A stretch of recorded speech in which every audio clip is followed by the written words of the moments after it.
Opisyal nang inilunsad ng palasyo ang panibagong social media platform ni Pangulong Marcos Jr. kung saan malugod itong ibinahagi ang buong adhikain ng kanyang administrasyon.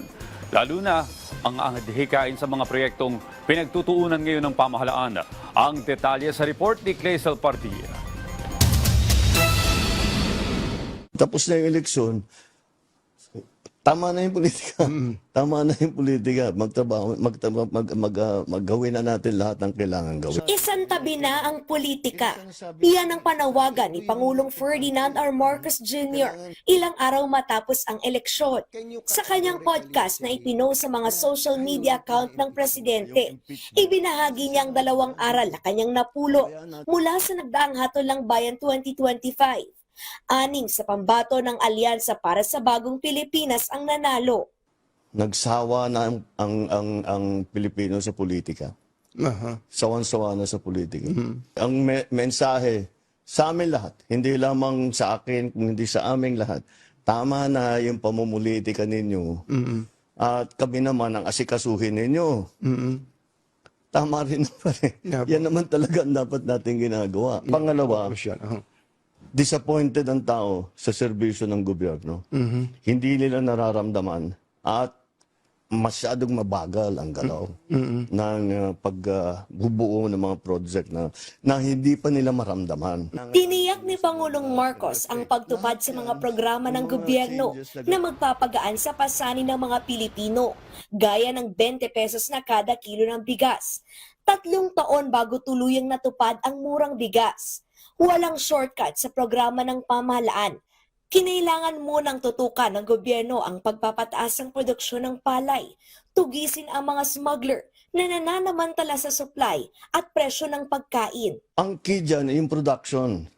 Kaya patayo namin ng irrigation, ang dami naming dam na ginawa, ang dami na naming pinamigay na makinarya. Noong pag-upo ko, meron talagang ganyan. Nung inipit namin yung mga smuggle, at rineraid na namin yung mga warehouse, nabawasan yung supply. Kailangan namin ayusin yung NFA. Lahat yan, yung mga changes na ganyan, hindi ganun kasimpleng gawin. May batas na kailangan palitan, mayroong mga taong kailangan palitan, ibang konsepto na.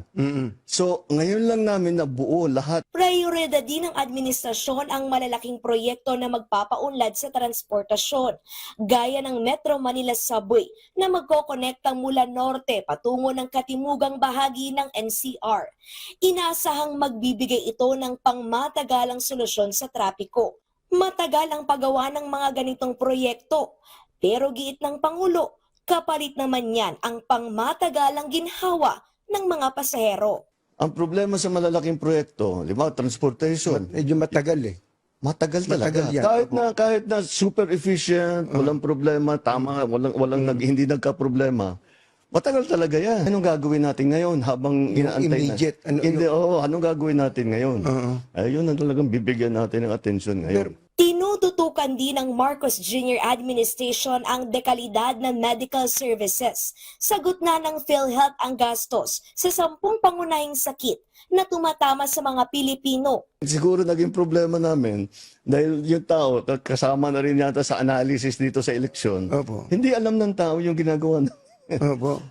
Nagugulat sila kung minsan pag sinasabi namin, eto pwede na kayo dito, meron kayong ganito, meron kayong pwedeng benepisyong ganito. Hindi nila alam na may na pwede silang mag-claim ng ganon. Lahat ng Pilipino ay dapat nasa listahan ng gobyerno na makatanggap ng medikal na serbisyo. Kaya mahalaga ang digitalization sa PhilHealth. Inilalapit na rin ang mga healthcare centers sa mga malalayong lugar.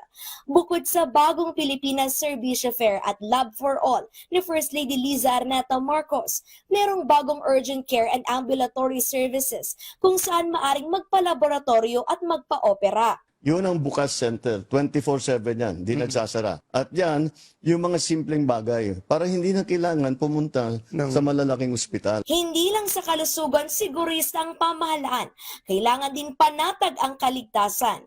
Siniguro ng administrasyon ang seguridad at kaligtasan ng publiko sa pamamagitan ng pinaigting na police visibility. Inatasan ang mga pulis na rumisponde sa loob lamang ng 5 minuto. Yung sa grassroots level, na kung inaalala ng tao, sinasabi, nagbabalikan dito, asikasuhin natin. Wag na sige, tuloy natin yung malalaking drug bust. Tuloy natin yung mga, ikukulong natin yung mga sangkot dyan sa drugs. Pagdating sa mga opisyal ng gobyerno, wala raw sinasanto ang Pangulo. Marami na raw sinibak, pero hindi inaanunsyo para maiwasan ang gulo. Patuloy ang pagulong ng performance review ng mga gabinete at opisyal ng pamahalaan.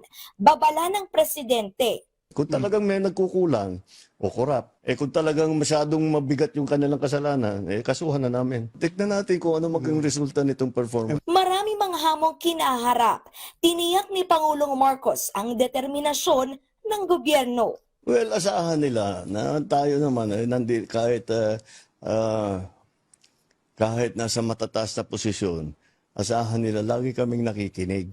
Lagi kaming nakikinig sa kanilang hinain, sa kanilang nagiging problema. At tinahanapan natin ng long-term solutions. At ngayon, talagang ipamadaliin na namin yung immediate solutions na pwedeng gawin kaagad. At yun ang mararamdaman ng taong bayan mula ngayon. Kalezal Pardilia para sa Pambansang TV sa Bagong Pilipinas.